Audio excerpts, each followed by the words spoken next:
구하라 그리하면 주실 것이요 찾으라 그리하면 찾아낼 것이요 두드리라 그리하면 열릴 것이니 지혜의 문을 두드립니다. 안방으로 찾아가는 명사들의 명강초대 Good Class.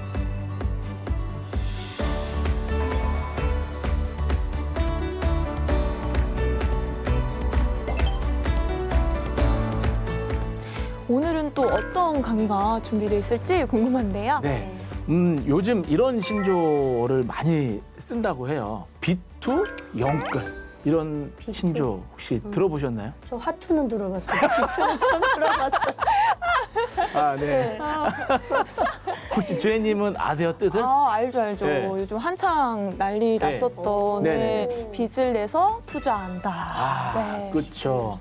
빚을 내서 투자한다. 그리고 영끌은 이제 영혼까지 끌어모아서 집을 산다는 이런 신조어인데 요즘 이제 그 돈을 한 번에 왕창 벌어서 40대 초반에 은퇴를 하는 게 꿈이다. 그래서 이제 이런 신조어가 많이 생겨났다고 합니다. 요즘 아무래도 네. 취직도 좀 잘 안 되고 그렇죠. 그리고 네. 결혼도 좀 힘들고 네. 빚을 내지 않으면 네네. 뭐 집을 하나 장만하기 너무 어렵잖아요. 어렵죠. 그래서 예. 절박하면 이런 비투, 영끌 하게 되는 네네. 것 같아요. 맞아요. 그래서 오늘은 이런 재정에 대한 고민이 이제 많이 있으셨을 텐데 네. 그래서 오늘 아주 좋은 강의를 준비를 했습니다. 오. 네, 오늘 강의는요. 지혜로운 재정 관리에 대해서 알아보는 시간입니다. 특별한 재정 훈련을 통해 수천억대 자산가가 되신 우리 현승원 의장님 모셨습니다. 우와. 안녕하세요. 반갑습니다. 안녕하세요. 너무 소개를 과분하게 해주셔서 너무 민망하고요. 정말 부족하지만 그럼에도 불구하고 오늘 하나님의 은혜로 작은 지혜지만 여러분과 함께 겸손하게 나누고 싶습니다.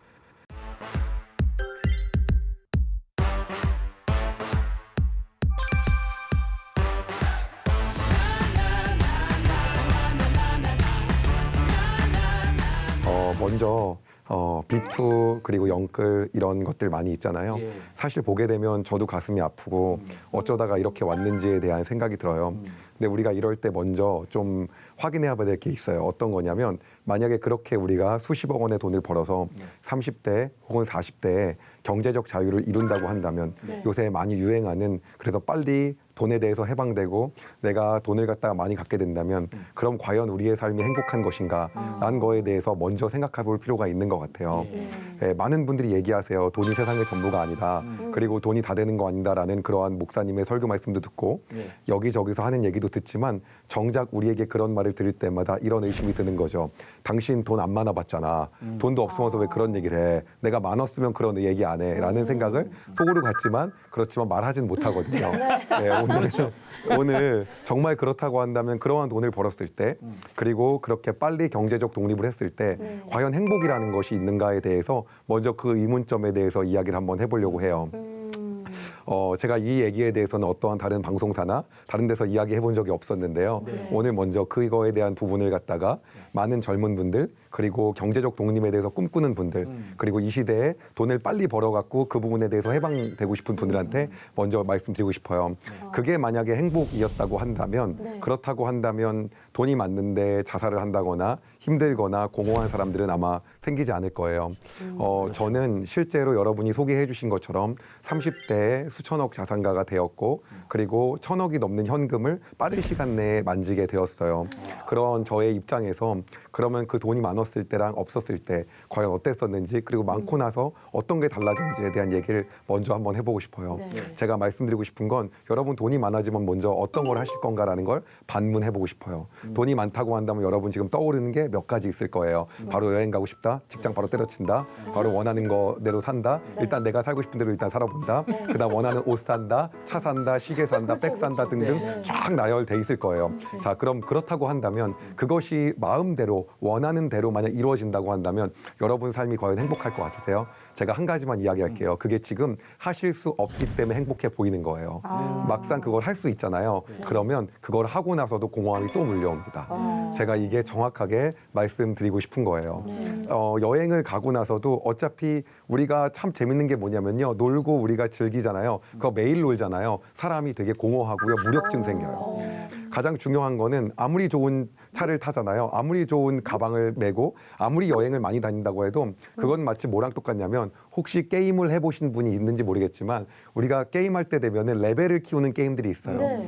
레벨을 올릴 땐 막 재밌어요. 네. 그리고 조금만 더 올라가면 내가 이런 장소도 갈 수 있고 이런 지역도 갈 수 있고 이런 옷도 입을 수 있고 여러 가지 것들이 있다는 거죠. 네. 그러나 막상 거기서 최고 단계까지 올라오고 모든 무기와 모든 걸 장착해서 할 수 없잖아요. 그러면 그 캐릭터에 대해서 재미없게 됩니다. 그리고 또 얘기하죠. 다른 캐릭터 키울까? 네. 인생에서 돈이라는 것이 사실상 마찬가지예요. 그렇지 않았다고 한다면 솔로몬이 헛되고 헛되도라고 아마 얘기하지 않았을 거예요.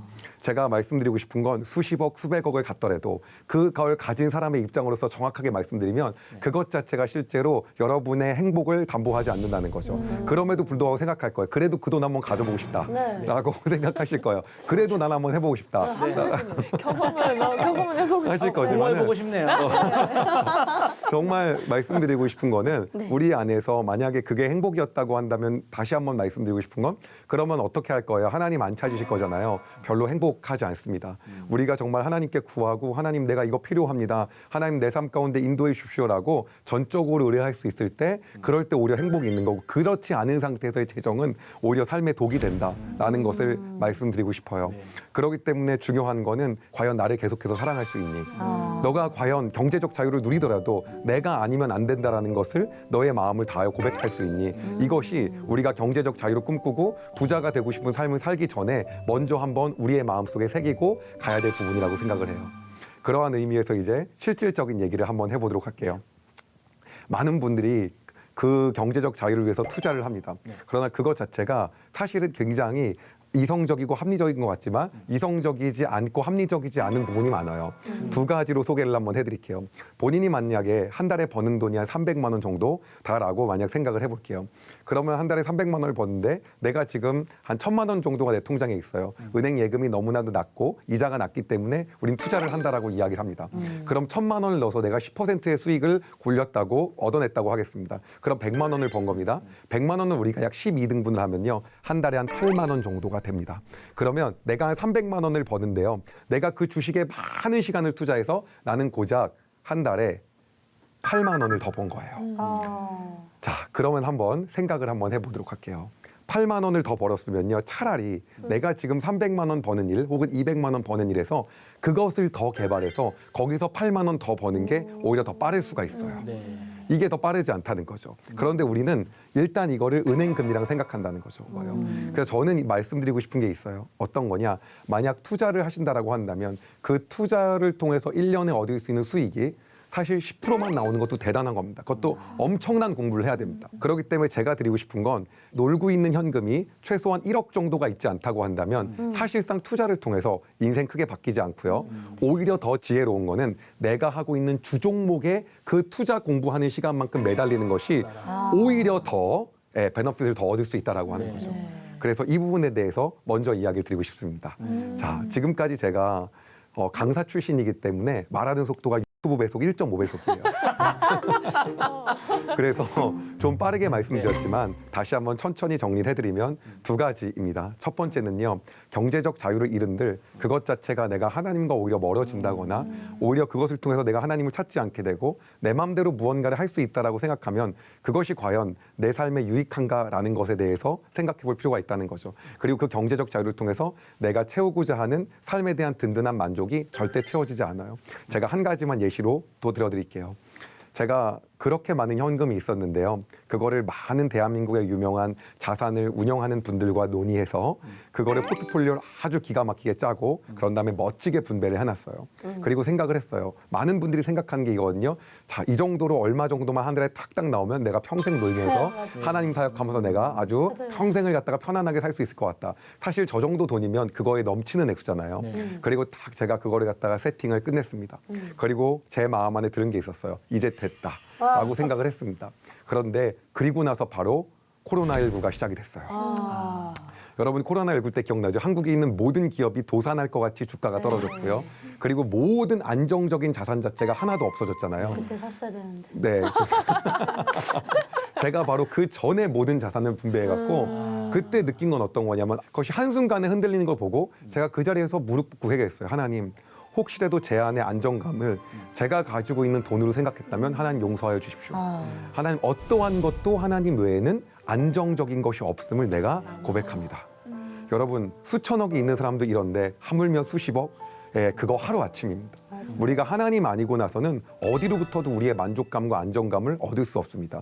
돈이 없는 사람이 이런 얘기를 하면 안 믿으실 테지만 있는 사람이 얘기하기 때문에 여러분 정말로 믿어주시고 거기에 더 포커스를 맞추시기 바랍니다. 그리고 그것을 통해서 인생의 어떠한 것도 해결되지 않습니다. 그건 마치 게임의 캐릭터를 키우는 것과 똑같다라는 걸로 여러분이 이해하시면 좋을 것 같습니다. 그리고 두 번째는 액수가 만약에 가지고 있는 게 1억 이하라고 한다면 오히려 1, 200만 원, 3, 400만 원, 4, 500만 원 정도의 수익일 때는 내 본업에 집중하는 것이 훨씬 더 내가 더 많은 베너핏을 얻는 거다라는 걸로 생각해 주시고 내 본업에 집중하자라는 말씀을 드리고 싶습니다. 오늘 첫 강의의 제목이 30대 뭐 자산가의 비결 뭐 이런 거기 때문에 그 부분에 대해서 여러분과 이제 본격적으로 남은 시간 동안 한번 나눠보려고 합니다. 많은 분들이 특별한 어떠한 방법이 있을 거다라고 생각을 합니다. 뭔가 수천억이면 뭔가 특별한 게 있지 않을까? 그런데 우리가 정말 중요한 거는요, 원칙인 것 같습니다. 제 주변에요, 많은 수백억대 자산가들이 있습니다. 그런데 보면은 하루아침에 날아가는 사람들도 되게 많아요. 우리가 보게 되면 자녀가 이야기하는 거죠. 아빠 칼싸움 해요, 이렇게. 근데 그때 진짜 부엌 칼로 칼싸움을 하는 부모는 없잖아요. 왜? 그것이 그 아이에게 득이 되지 않기 때문이거든요. 준비되지 않은 상태에서 재정이 왔었을 때는 오히려 온다 한들 우리가 지킬 수가 없는 거죠. 그렇기 때문에 그 밑바탕과 근본이 훨씬 더 중요한 것 같아요. 저에게는 제가 부자가 되기 전부터 늘 가지고 있었던 재정 원칙들이 있었어요. 그것을 제가 하나하나씩 한번 나눠보려고 합니다. 첫 번째는요, 제가 가지고 있었던 것은 필수품을 사자라는 거였어요. 한마디로 필수품에는 무조건 돈을 아끼지 않았어요. 그렇기 때문에 필수품에 있어서는 늘 항상 재정을 썼죠. 근데 두 번째가 사실 더 중요한데 두 번째는 뭐냐면 돈을 버는 데가 아니면 돈을 쓰지 말자라는 거였어요. 우리는 항상 돈을 쓸 때 보면은 이 돈이 돈을 버는 데가 아닌데 쓰는 경우가 너무 많아요. 필수품과 돈을 버는데 이 두 군데 쓰면 되는데 그렇지 않은 거죠. 사실 제가 어렸을 때 과외를 많이 했어요. 근데 많은 사람들이 그러는 거예요. 여기저기 돌아다니면서 과외하면 차가 필요하지 않겠냐라고 하더라고요. 차가 필요하죠. 그럼 우리는 차를 덜컥 삽니다. 근데 돈이 부족해요. 그럼 우리는 할부를 받습니다. 그리고 사고 갚으면 되지라고 생각하는 거죠. 이거는 제가 가지고 있는 경제 원칙엔 없었던 거예요. 왜냐? 그 차를 통해서 들어가는 먼저 비용을 생각해 봤어요. 우리는요, 기름값 하나를 생각합니다. 근데 기름값이 아니더라고요. 딱지비도 있고요. 그리고 실제로는 자동차세도 있고요. 보험료도 있어요. 그런데 그게 다가 아닌 거예요. 저희 아버지께서 중고차를 하셔서 갖고 제가 이걸 명확하게 알았어요. 차를 사는 순간 자동차는 가격이 깎이더라고요. 그렇죠. 이걸 우리가 전문 용어로 감가라고 하는데 2억짜리 차를 사면 1년에 2천만 원씩 깎여요. 그럼 2천만 원을 한 달에 그럼 150만 원을 쓰는 거죠. 그래서 2천만 원짜리 차를 사면요, 1년당 일단 처음에 사는 순간 500만 원 깎이고 그 다음 연도부터 일단은 150만 원씩 깎여요. 저희 아버지가 중고차를 하실 때 취미가 있었어요. 지나가는 차한테 가격을 부르고 다니셨어요. 750만 원, 460만 원. 그래서 저희 어머니께서 주인이 들으면 기분 나쁘니까 하지 말라고. 근데 왜냐, 주인은 새 차 값으로 아직도 생각하거든요.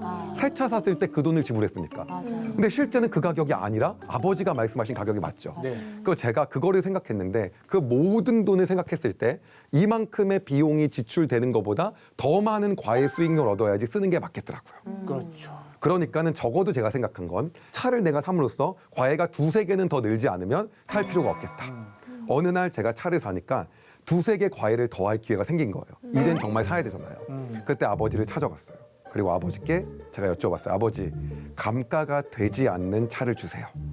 한마디로 자동차를 샀을 때 자동차 가격이 깎이지 않는 차요. 이건 마치 뭐랑 똑같냐면 강아지를 키우고 싶은데 오줌똥 안 싸는 강아지를 주세요. 그렇죠. 예, 불가능한 거죠. 예, 그래갖고 아버지가 그런 차는 없다는 거죠. 그래서 제가 전략을 짰어요. 더 이상 가격이 깎일 수 없는 차를 사야겠다. 그래서 아버지한테 200만 원짜리 차를 달라 그랬어요. 그럼 어차피 팔아봤자 철값은 나오겠다. 더 이상 내려가지 않겠다. 그러면 원래 친아버지라고 한다면요, 그런 차 위험하다고 해야 정상이잖아요. 그렇죠. 200만 원짜리 차를 정말 갖고 오셨어요. 99년식 카렌스였는데 17만 킬로 탄 거였어요. 그래서 사실 당시에 제 여자친구가 있었는데 그 여자친구가 뭐라고 했냐면 친아버지가 맞는지 라는 얘기를 할 정도로. 왜냐하면 가족의 분위기가 그랬기 때문에 그게 당연시 되는 거였어요. 저희 가족. 왜냐하면 저희 가족은 사는 것과 빌려주는 것과 파는 것과 이것이 정확하게 원칙대로 있었지 그냥 주는 게 없었거든요. 준다고 한다면 준다고 정확하게 말씀하셨어요. 근데 이거는 제가 사는 거였어요. 그래서 그 차를 사고 보험료를 냈어요. 그 해에 제가 보험회사를 거의 한 6번을 불렀어요. 사이드를 채웠는데도 차가 내려가더라고요. 아이고. 그래서 무슨 걸고 타야 돼요? 네, 그래갖고 제가 좀 안전하고 차가 철도 두꺼운 그런 차를 사야 된다고 얘기합니다. 그러니까 아버지가 뭐라고 하셨냐면 돈도 없는 놈이 그런 얘기 하는 거 아니다. 어차피 덤프트럭에 박으면 다 죽는다. 저도 자식을 그렇게 과연 키울 수 있을까? 라는 생각이 들 정도로 든 거죠. 그리고 정말 그 차를 샀어요. 그리고 그 차를 통해 가지고 왜냐하면 저는 이 차를 통해서 더 많은 수익을 얻었기 때문에 차에 대한 부담감이 전혀 없는 거예요. 네. 매달 뭐 빠져나갈 할부도 없었고. 그리고 한 그 정도 타다 보니까 이제 이 차를 갖다가 다루는 요령이 생기더라고요. 다음에 이 정도가 되지 않는 이상 차를 바꾸지 않는다. 그래서 제가 가지고 있는 원칙은 간단했습니다. 어떤 원칙이었냐?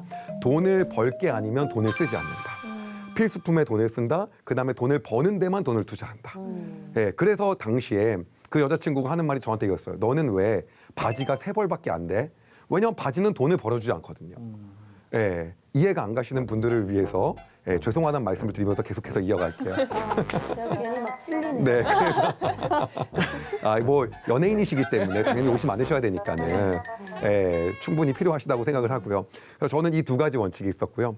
그 다음에 3번째 원칙이 있었어요. 3번째 재정 원칙은 어떤 거냐면 남들에게 흘려보내는 거죠. 성경에 분명히 뭐라고 하냐면 너희가 낮은 자들 그리고 굶주린 자들에게 보내는 것은 곧 나에게 한 것이다라고 말씀하시거든요. 그리고 구제를 좋아하는 자는 풍요로워질 것이다 라고 정확하게 말씀하시기 때문에 항상 흘려보내는 거에는 주님께 하듯 했어요. 그래서 우리가 누군가를 갖다가 준다 그러면은 그것이 마이너스라고 생각을 하잖아요. 근데 사실은 그게 마이너스가 아니라 우리 안에 얻는 기쁨이 훨씬 더 크더라고요. 그리고 어떤 게 있었냐면 내가 어느 정도 기부해 갔다는 것을 비율로 정해놨어요. 비율로 정해놓다 보니까 재밌는 일이 생겼어요. 그 기부 액수가 늘 때마다 내가 수익이 는 거예요. 오히려 내 안에 감사함이 더 생기게 되더라고요. 그렇게 되면서 제가 이것을 꾸준히 했던 것 같아요.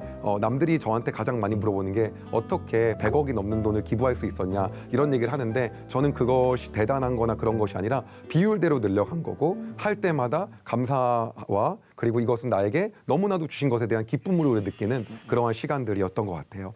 그래서 흘려보내는 것들에 대해서 힘썼던 거 그리고 이 3가지를 늘 있었고요. 그 다음에 4번째는 하나님께 하는 것들에 대해서 아끼지 않았어요. 그래서 핵심은 뭐였냐면 11조였습니다.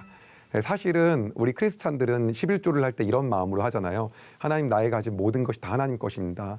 그 의미로 내가 오늘 10분의 1을 하나님께 드립니다. 라는 것이 맞잖아요. 그렇기 때문에 그것들에 대해서 의심하지 않았던 것 같아요. 우리가 말라기를 보게 되면은 너희 가진 것의 10분의 1의 소산을 나에게 주어라. 내가 하늘 문을 열어서 너희 창고가 넘치지 않나 나를 시험해 보라라고 말씀하시잖아요. 그것들에 대해서 신뢰하고 그 일을 멈추지 않았던 것 같아요. 그러다 보니까 남들이 보기에는 카렌스 타고 다니고 바지가 3벌인데 맨날 기부하고 11조 하는 게 이해가 안 가는 거예요. 그럼에도 불구하고 그 삶들의 원칙을 맞춰가지고 꾸준히 살아왔던 것 같아요.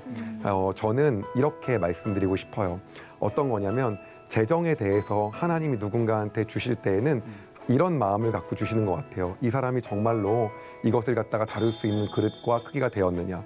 우리가 자식에게 무언가를 나눠준다고 해도요. 그것을 갖다가 가지고 더 행복했을 때 주고 싶어 하는 게 부모님의 마음이잖아요. 그런 것처럼 그 부분에 대한 것들을 먼저 보시기 원하는 분이 우리의 주인이신 하나님이다라는 마음이 들어요.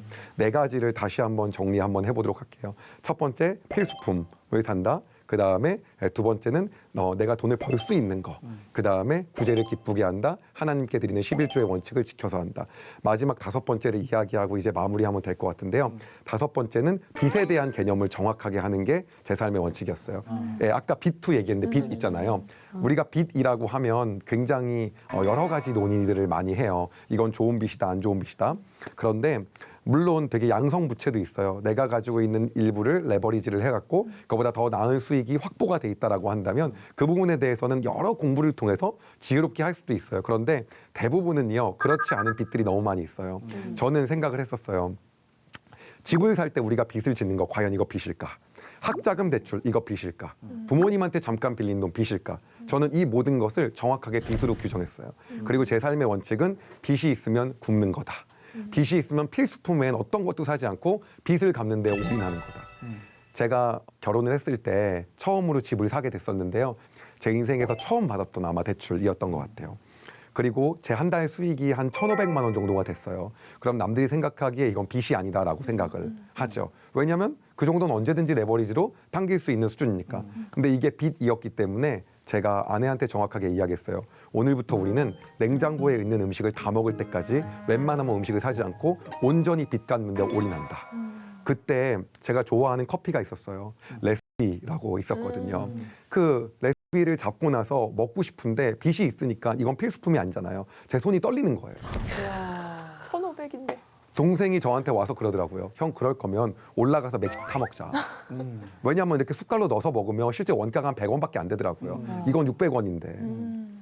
그래서 그걸 결국 잡고 있다가 놓고 왔어요. 그리고 나중에 생각했어요. 이거 빚 다 갚으면 그때 먹자. 이렇게 말씀드리면 많은 분들이 생각하실 거예요. 그럼 나는 좋은 백도 사고 싶고 그럼 난 그건 영원히 뭐 방금 의장님의 원한 그러한 규칙이라면 나는 내가 원하는 건 영원히 못 살 것 같다. 그렇죠. 그렇지 않아요. 우리가 사치품을 살 때는 정해놓고 샀어. 내가 오늘 정말 사고 들고 싶은 가방이 있는데 오늘부터 20만 원씩 저금한다. 그래서 모아지면 그거를 가지고 쇼핑을 하는 거죠. 다시 말하면 계획된 예산 외에는 절대 충동 구매하지 않았어요. 충동 구매 선은요. 한 달 월급의 3%만 정해놨어요. 당일날 할 수 있는 거예요. 3에서 5% 정도. 그러니까 만약에 내가 한 200만 원을 번다 그러면 당장 즉각으로 갖다 충동으로 쓸 수 있는 돈은 10만 원 이내, 5만 원에서 10만 원 이내인 거죠. 그거 외에는 절대 충동 구매하지 않는다. 근데 저는 거의 충동 구매는 안 했던 것 같아요. 제가 이 부분을 정확하게 말씀드리고 싶어요. 제 미래네요. 오늘 정말 부족함에도 불구하고 짧은 시간 동안 말씀 들어주셔서 너무 감사하고요. 혹시 궁금한 거 있다고 한다면 질문 좀 받도록 하겠습니다. 그 이제 제가 살고 있는 거랑 정말 다 반대로 말씀하셔서 예, 너무 저 반성의 시간이 일단은 많이 됐고요. 근데 이제 대부분이 이제 뭐 결혼할 때 항상 집이 제일 문제인데 갚아야 된다는 강박관념이 있으면은 너무 삶이 좀 많이 피폐해지고 이러지 않나요? 근데 저는 오히려 그렇게 생각을 해요. 네. 이것들에 대해서 내 삶에서 내가 재정을 내가 마음대로 부릴 수 있을, 한마디로 그것에 잡히고 노예가 되면 안 되거든요. 그렇죠. 부릴 수 있을 정도의 예산을 늘 세워놓고 그거에 맞게끔 계속해서 갚아가는 것들에 대한 마음이 중요한 것 같아요. 어차피 우리 크리스찬으로서의 믿음은 그거인 것 같아요. 하나님, 제가 이 빚을 이렇게 청산한다고 해도 몇십 년을 갚아도 못 갚을 것 같습니다. 내가 이거 갚는다 한들 답이 안 나오고 조족지혈인 것 같습니다. 그럼에도 불구하고 두 랩돈을 갖다가 하나님께 헌금한 과부와 같은 그러한 마음으로 이 빚을 갖다가 차분하게 갚기 시작하겠습니다.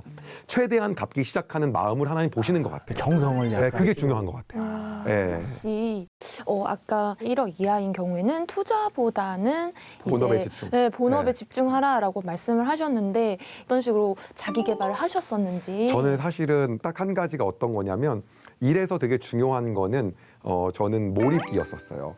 정확하게 이야기하면 삶에서 노는 것 자체가 그냥 일이었고 일하는 것 자체가 그냥 노는 거였었기 때문에 저에게 있어서 따로 투자라는 거가 없이 그냥 모든 시간들을, 저는 스타 강사가 꿈이었었기 때문에 스타 강사가 꿈일 때 제가 가지고 있는 목표는 딱 한 가지였어요. 대한민국에서 가장 잘 가르치는 선생님과 내가 똑같이 강의하면 된다. 그 선생님들의 강의를 내가 그대로 보고 최대한 따라하려고 연습하자. 내가 가지고 있는 하나님 주신 것들에 대해서 집중하는 것이 더 맞다고 생각하고 그렇게 살았던 것 같아요. 네. 오늘 강의를 제가 좀 정리하고자 하는데요. 오늘 강의에서 가장 중심적인 것은요. 하나님은 준비된 자를 보신다라고 하는 겁니다. 어차피 우리의 계획으로 해결되지 않은 것들이 수두룩하고요. 우리가 아무리 잘 계획 세워도 할 수 없는 것들이 많이 있습니다.